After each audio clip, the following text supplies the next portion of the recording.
নমস্কার বন্ধুরা, চলে এসেছি ফাদার্স ডে স্পেশাল ব্লগ নিয়ে। আর এখানে চিনি কিন্তু ওর বাবার সাথে ছোট করে, একদম ছোট করে ফাদার্স ডে সেলিব্রেট করে নিয়েছে। জাস্ট কিচ্ছু না, আমাকে বললে একটু মা চট করে আজকে চিকেন রান্না করে ফেলো। আমিও সকালবেলা দুপুরের খাবারের জন্য চিকেন রান্না করলাম।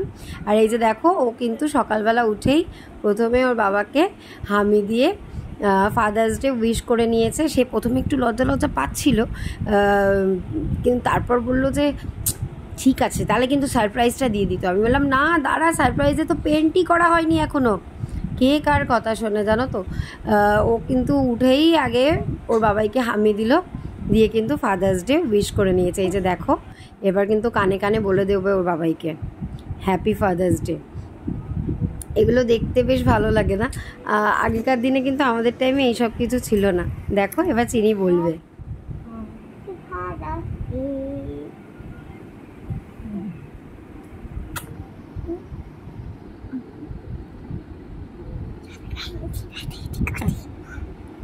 আর এই দিকে তো ওর বাবা ঘুমেই একেবারে কাদা, দেখো চোখ খুলতে পারছে না।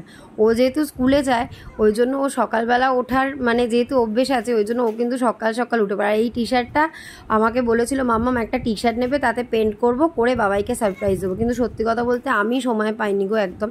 আর মানে তোমরা দেখলে এবারে বুঝতেও পারবে, এই কদিন ধরে অনেক বাইরের কাজ চলছে বলে আমি ঘর গোছানো ঠিক মতো সময় পাচ্ছি না, মানে করে উঠতে পারছি না আর কি। সেটা ব্লগে তোমরা দেখতেই পাবে। আর এই যে আমরা কিন্তু নাচের স্কুলে চিনিকে নিয়ে চলে গেছিলাম, আর ফিরে আসার পর জাস্ট ছোট্ট করে একটা কেক নিয়ে চলে এসেছি।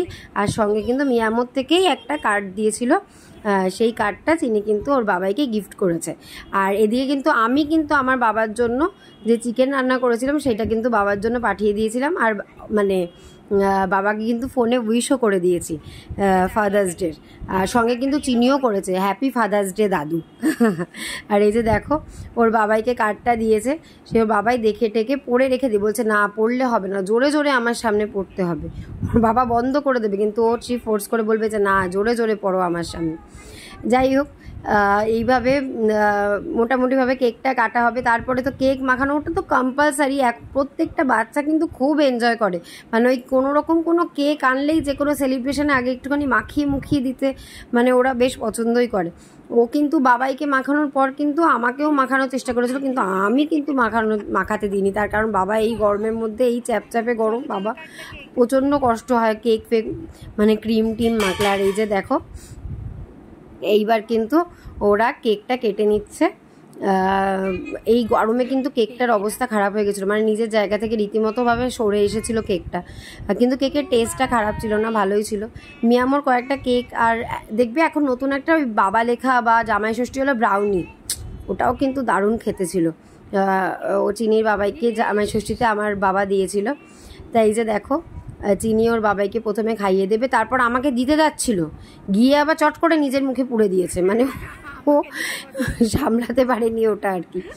আর সত্যি কথা বলতে কি, এখন না মনে হয় যত বড় হচ্ছি যে একটা দিন, একটা মিনিট, একটা সেকেন্ডও নষ্ট করার মতো কোনো সময় নেই জানো তো। মনে হয় কি প্রত্যেকটা দিন সেলিব্রেট করি, হয়তো আমরা সেইভাবে সময় সুযোগ পেয়ে উঠি না। মনে হয় কেন আমরা আমাদের ছোটোবেলাতে করিনি এই জিনিসগুলো।